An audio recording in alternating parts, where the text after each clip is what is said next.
Şu anda Van'dayız. Özellikle Van ve çevresinde Doğu, Güneydoğu'da insanların en çok şikayetçi olduğu konu işte batıdan çalınan arabaların buraya getirilip satılması.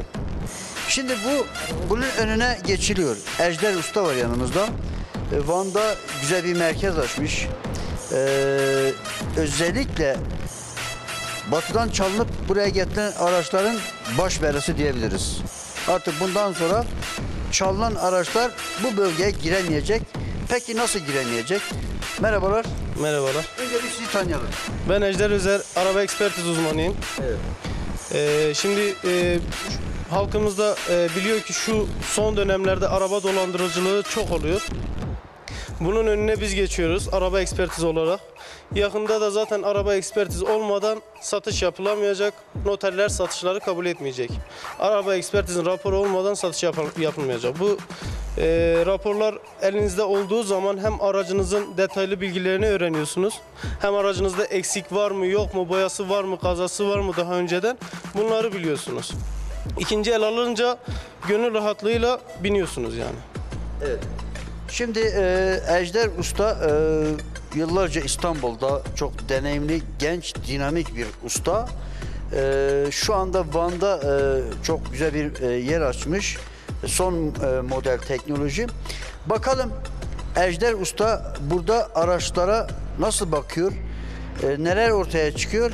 Hep birlikte bir dinleyelim, bir anlatsın bize. Evet, şimdi önümüzde yanal kayma cihazı var. Yanal kayma cihazı derken bu şimdi aracın rot balansının, lastiklerinin durumlarını söyler. Şaselerinde veyahut da foryalarında eğilme, yamukluk varsa şurada hafif bir oynama olur. Oynama olduğu zaman ayardan düşmüş demektir. Bunu biz alacak kişiye söyleriz.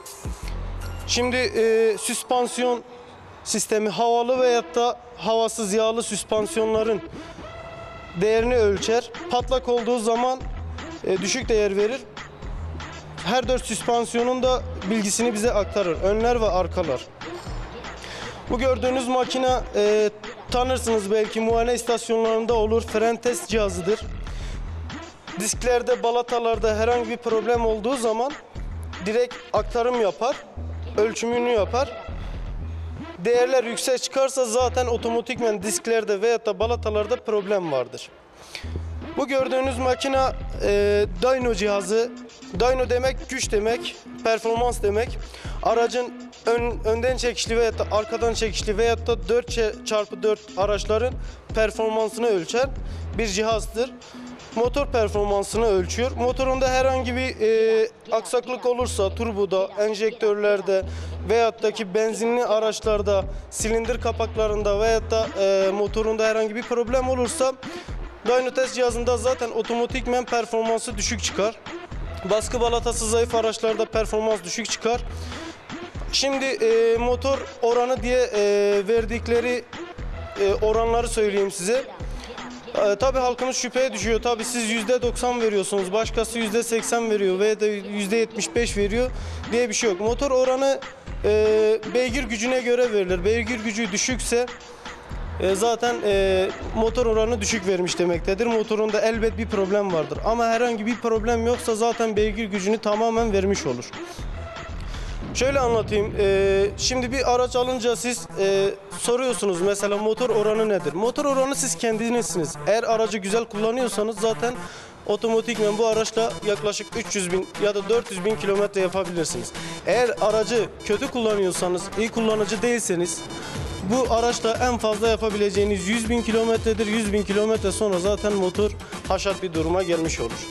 Tabii halkımız bunu hep motor oranı yüksek olsun falan diye düşünüyorlar ama yanılıyorsunuz. Motorun iyi durumda olup olmaması size bağlı. Burada renkli çıktılar veriyoruz.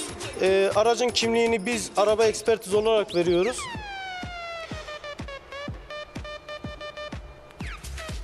Şöyle başlatalım. Araç al kontrolünü de kamera sistemiyle yapıyoruz. Kamera sistemiyle hem siz kendiniz görüyorsunuz hem aracın altına zarar vermeden size izletebiliyoruz.